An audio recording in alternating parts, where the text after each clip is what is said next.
بیوی نے کہا خدا قرآن میں کہتا ہم نے آل یعقوب کو اس کا وارث بنایا تھا، آل یعقوب باپ کی وارث بن سکتی ہے تو میں کیوں نہیں؟ بیوی نے کہا تو کہہ رہا ہے کہ میرے بابا نے کہا تھا کہ ہم وارث نہ بنتے ہیں نہ بناتے ہیں، یہ حدیث بابا کو مجھے کہنی چاہیے تھی، تجھے کیوں کہی؟ کیا میرے بابا جانتے تھے کہ ان کے بعد خلافت تیرے پاس آئے گی؟ اگر جانتے تھے تو پھر 3 دن سقیفہ میں اجتماع کیوں ہوا؟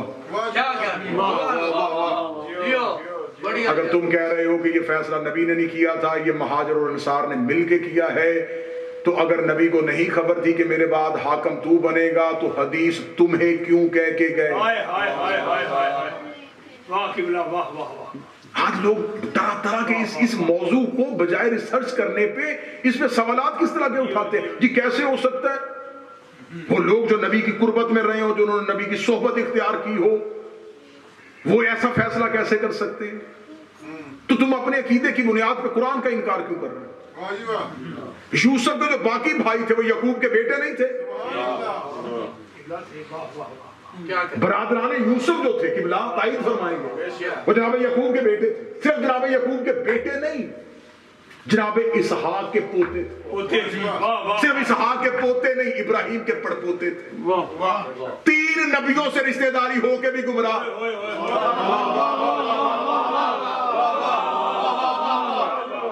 میں وہ داد والی مجلس تو پڑھ نہیں رہا، میں تو ایک مقدمے کی بنیاد آپ کی نسلوں کی دیکھوں گا۔ جناب ابراہیم سے بھی رشتہ داری، اسحاق سے بھی رشتہ داری، یعقوب سے بھی، 3 نبیوں کے رشتہ دار ہو کے مقصد برادران یوسف گمراہ ہو۔ مجھے قرآن میں کوئی مولوی میری زندگی کی آخری سانس تک ثابت کرے کہ یوسف کے بھائی کافر تھے، مسلمان تھے، صاحب ایمان تھے، باپ سے نفرت بھی نہیں کرتے تھے۔ آیت گواہی دے رہی ہے۔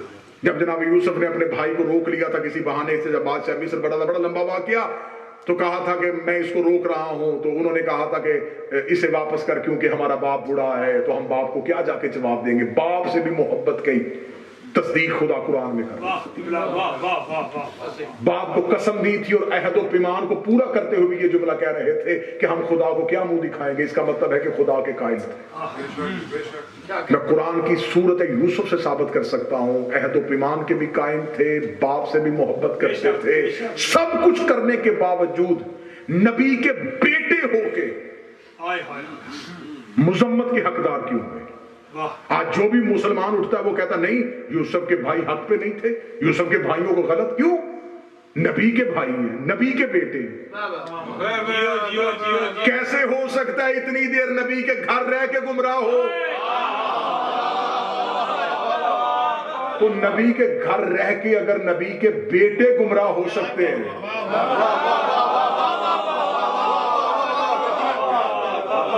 اب یہاں بھی اگر کوئی نہیں سنے گا تو اس سے آگے اب پانی ہے۔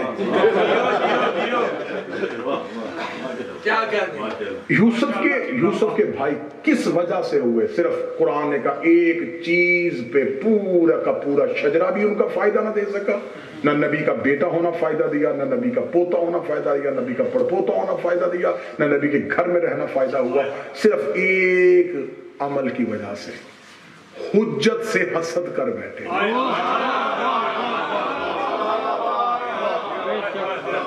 یوسف سے حسد کیا۔ اچھا یہ بھی بات ہے کہ نبی بھی نہیں بننا چاہتے تھے، انہیں پتا تھا کہ نبی ہم بن ہی نہیں سکتے، نبی تو اللہ نے بنا، صرف حسد کیا تھا کہ باپ اس سے زیادہ محبت کیوں کرتا ہے۔